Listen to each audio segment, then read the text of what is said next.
CTV News at 11:30 with Ian Campbell and Tony Rima with weather. Good evening. Thanks for joining us. Ian is off this week. Thousands of residents in Greater Sudbury are in the dark tonight following widespread outages across the city. This map from Hydro One shows the extent of the outages. Greater Sudbury Hydro says at least 6,000 customers are affected, spanning New Sudbury, the Donovan, Coppercliff, Long Lake, and the Flour Mill. Businesses and homes along LaSalle Boulevard were among those plunged into darkness. Sudbury Hydro says an equipment issue is affecting the system. They are currently coordinating with Hydro One to restore power as quickly and safely as possible. They estimate power is expected to be restored around midnight. The City of Greater Sudbury has locked in key partnerships for its new downtown events center. Long-term leases have been signed with local sports teams, and a major global player has been brought in to run the facility.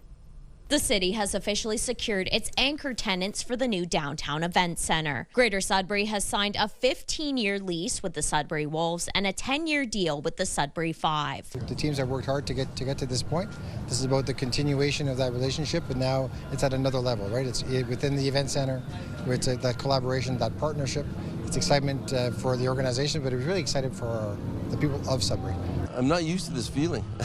I'm feeling relieved. I'm feeling a lot of joy, a lot of happiness, right? We're finalizing our partnership and for our new home for the next 30 years. But it's not just local teams signing on. The city has also entered into a 10-year agreement with Oakview Group, or OVG, to manage all aspects of the event center from bookings and ticketing to food and beverage. OVG is a major venue management company involved with high-profile arenas across Canada and North America. We have a dedicated team that works with all the promoters, knows all the tour managers.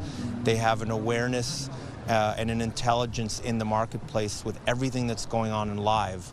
So when a tour's thinking about touring, we know. When a tour is out there starting to tour, we can help and support them, and we're really optimistic that we're going to make Sudbury a destination across Canada. When it comes to fan concerns over ticket and concession prices at the new venue, Zulich says he expects them to remain reasonable. I'm making sure that in our lease agreement that we're all protecting. You know, Sudbury's a hard-working town, and they work hard for their money, so we're going to make sure that we're not going to be charging beer like at a Blue Jays game. Meanwhile, with construction ongoing, city officials say the $200 million project is still on track and within budget. Right now, we're tracking on budget. We're getting a lot of tenders in on the big packages for the construction, and so we'll continue to report in to council, but right now things are on track. The new downtown arena is scheduled to open its doors in 2028.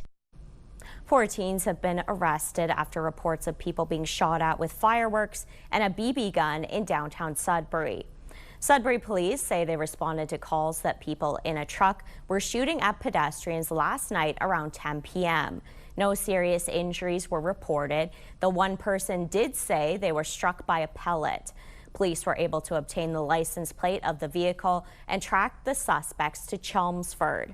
2 18-year-olds and 2 17-year-olds have been charged with assault with a weapon, and several other charges. The topic of AI data centers has been dominating discussions in Sault Ste. Marie, and last night it took up the majority of the city council meeting. On the table was a vote to establish a framework for the city to deal with these centers and a moratorium on them until that work is complete. CTV's Corey Nordstrom reports.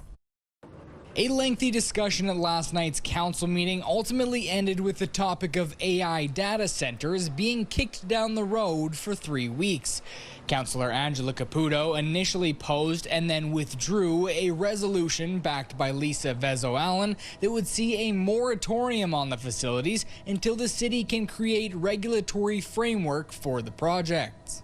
I think it got very muddy from the beginning, from the discussions, and then my motion was boiled down to council agreeing that they wanted to see a municipal framework, but they didn't want to see the municipal framework that I had presented. At the August 31st meeting, staff will solely be requested to create framework to use the city's land use policies to regulate possible data centers. That's really what we need. We need to make sure that our community is protected, and we need to make sure that our staff have the tools that they need to make recommendations and decisions based on policies and procedures. I do want to have community informed consent and expert information before I make a yes or no decision, which could affect our community for 100 years or more. The city's chief administrator says this is something staff have been working on before Monday's meeting, agreeing that some type of evaluation for each proposal that comes in makes sense. That's something I think that is important, because each project can be different based on the technology, the size, the number of jobs that's associated. So you really need to look at each one individually, but have a framework that you use when you're doing that. Ver notes that the landscape is moving fast when it comes to AI data centers. Although no advanced talks have taken place yet, he says companies are calling as they explore the area for possible opportunities. Corey Nordstrom, CTV News, Sault Ste. Marie. OPP in Bonfield, just east of North Bay, are warning of a dirty oil scam and are looking for 2 suspects. If you're selling your vehicle online, you need to hear about this, the dirty oil scam happening now in the North Bay area. Typically involves 2 people coming. Police say 2 men claiming to be from the Ottawa area met with the owner of a vehicle for sale.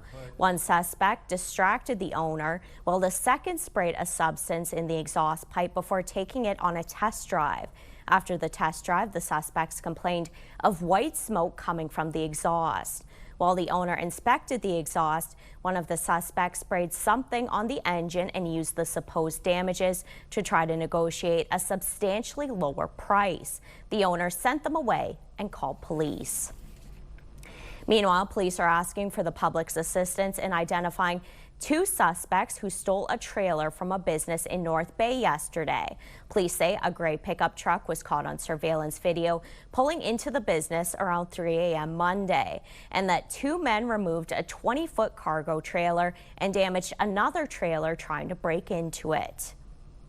A group of dog handlers in the Kirkland Lake area is learning how their animals could one day help locate a missing person.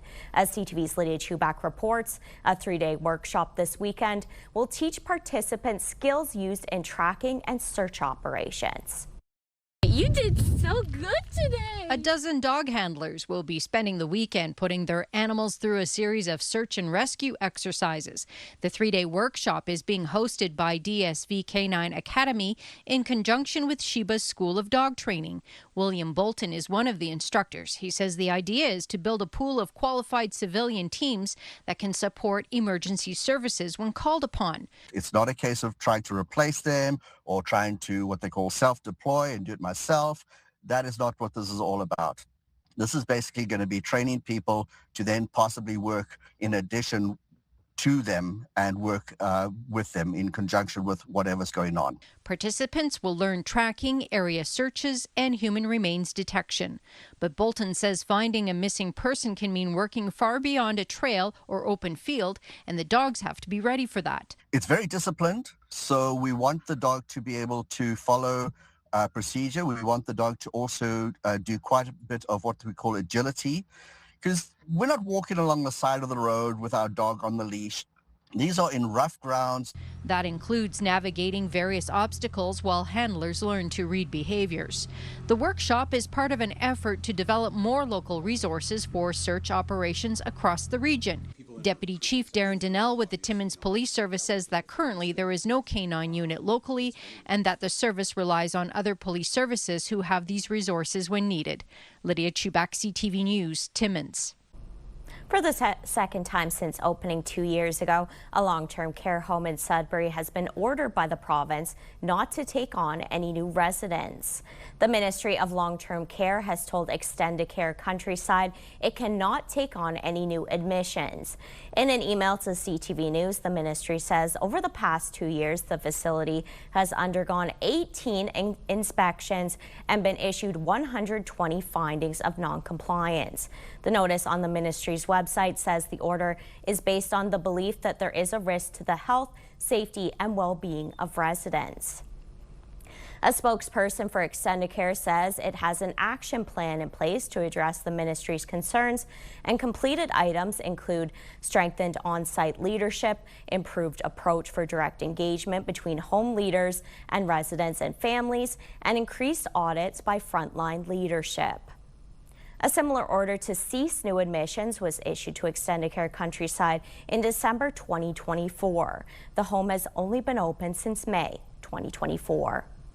It's time now for a short break here on CTV News. Coming up, we'll have your full weather forecast. But for now, a look at the current conditions around the region. Cloudy skies across the board, 19 in Elliott Lake, clear skies in North Bay, 14 in Parry Sound, only 11 in Timmins. That seems to be the cool spot. Your full forecast will be coming up next.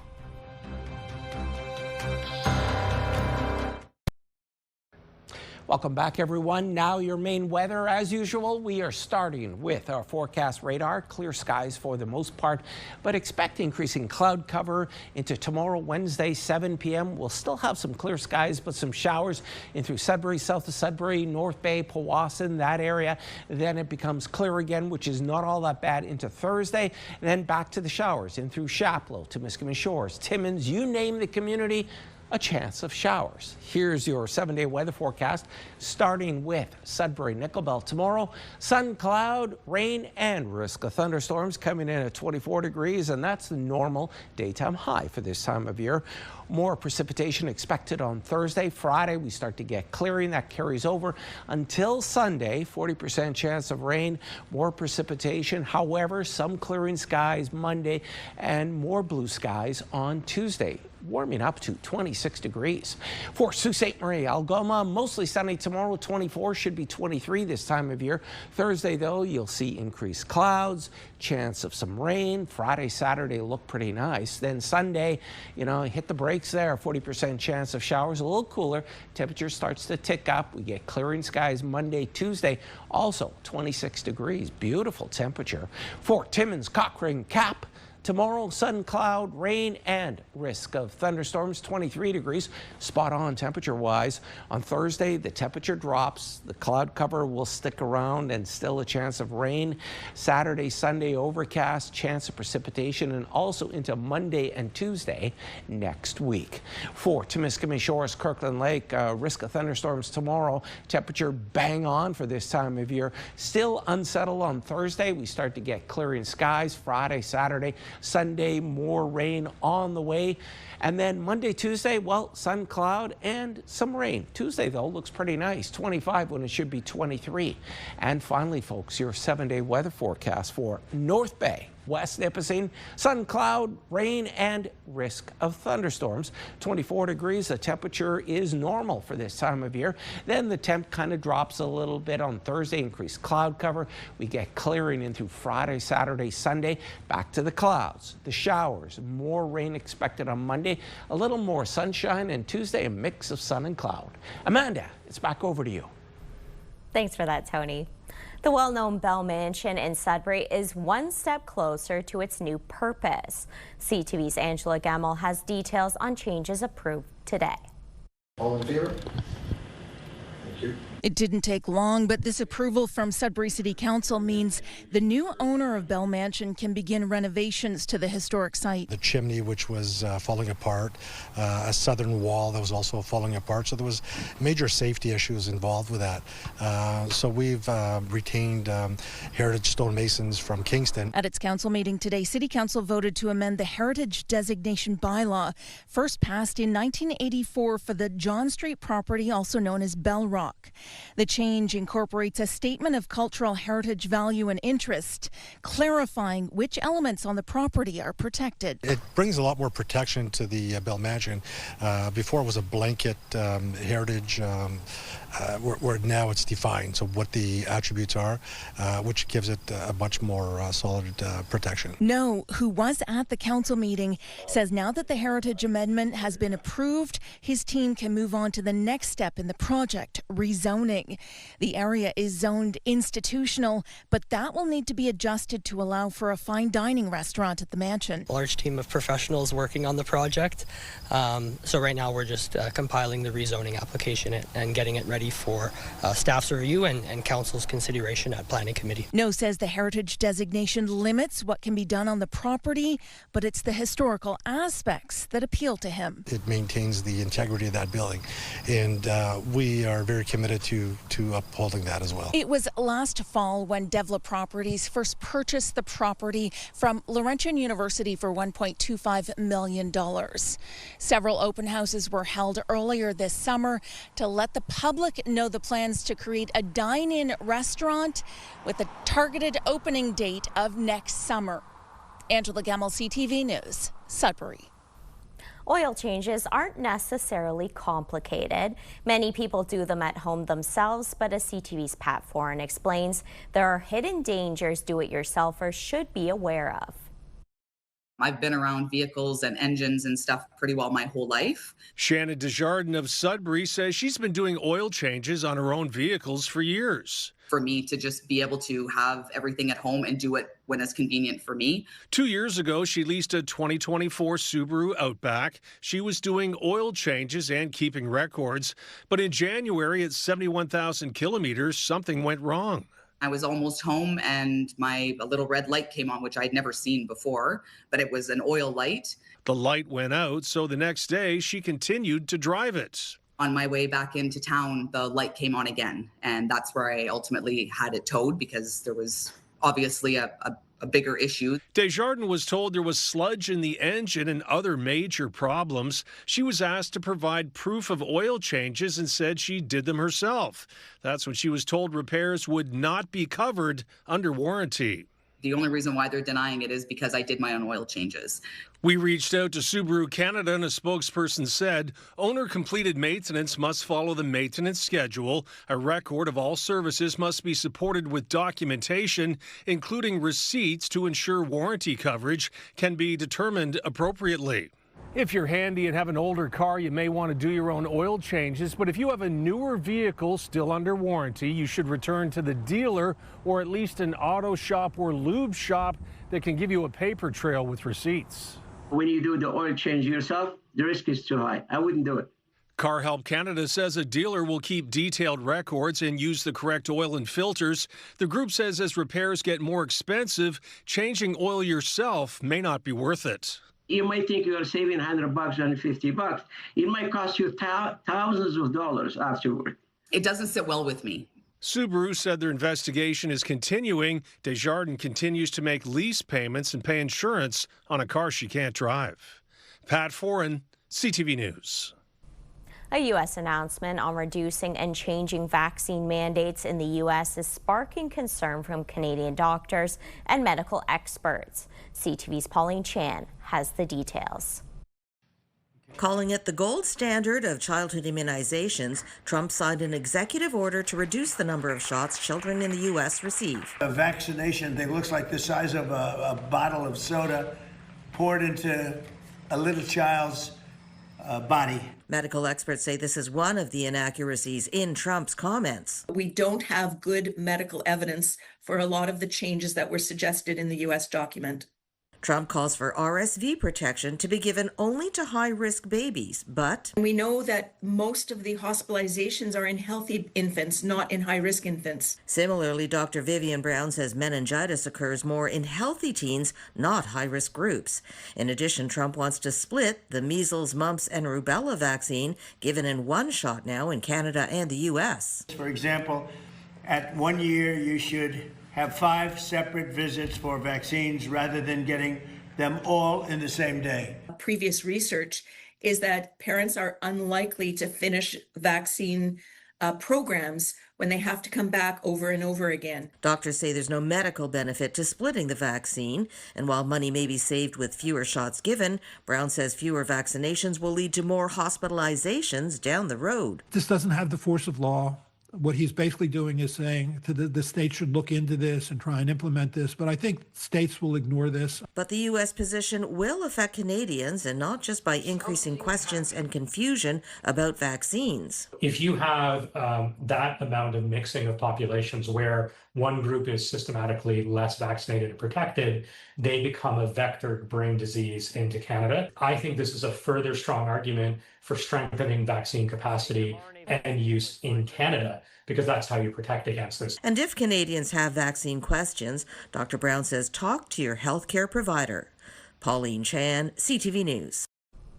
It is the highest peak in Africa, and the mission of a Burlington couple. They're planning to climb Mount Kilimanjaro to show support for the clients they work with on a daily basis and to raise money for mental health supports. CTV's Sean Leathong has their story. With every step they take, Laurent and Lori Pinsey are building something special. We are climbing Mount Kilimanjaro. It's basically the top mountains in Africa. On this seemingly endless staircase along the escarpment, the couple are training to climb Mount Kilimanjaro in Tanzania, a show of solidarity with those they serve. I work with clients every day who face adversity, who have challenges, who to me seem to climb many mountains. Together, they own Pillars of Wellness in Burlington, focused on integrated healthcare like physiotherapy and counseling. And with this climb, they're raising money to donate to the Center for Addiction and Mental Health. The top of the mountain, the rooftop of Kilimanjaro, is 5,895 meters.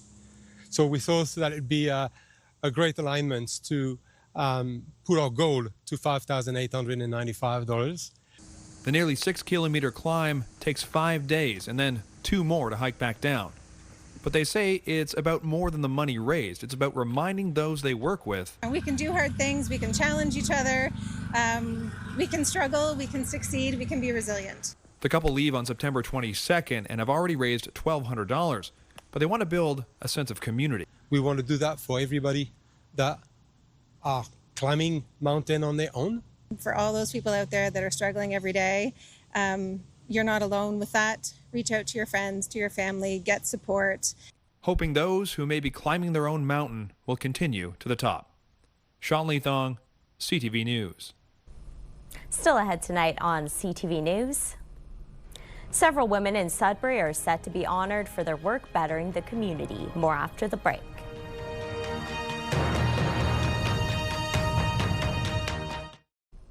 More than 40 Special Olympians from Northern Ontario are in Medicine Hat, Alberta this week for Special Olympic Summer Games. 2 out of 3 Ontario soccer teams competing are from the North Bay Shadflies and the Thunder Bay Thunderwolves. Athletes from 9 communities, including New Liskeard, Elliott Lake, Marathon, and Dryden, as well as the major centers, will be competing in track and field, powerlifting, 10-pin bowling, and swimming. Good luck to all the Olympians competing. Finally for us tonight, several standout women are being honored in Sudbury through the YWCA's annual Women of Distinction Awards Gala coming up in October, and the recipients were announced today. More from CTV's Madison Marier. Out of the 13 women who were nominated for the prestigious award, 7 outstanding women in Sudbury have been named to receive the honor. They make an impact in our community, and they're not doing it for money or accolades. They're doing it because they genuinely want to give of their time and their talents. Gorman says those receiving the award are being recognized for the work they do for women and girls. Some examples include facilitating reading circles for English learners, becoming the first female chief of the Sudbury Emergency Department, raising over $350,000 in support of nonprofits, or championing initiatives to improve access to specialized services for healthcare in rural areas. It's definitely necessary for us to use our voices and to speak for the women and children in our communities.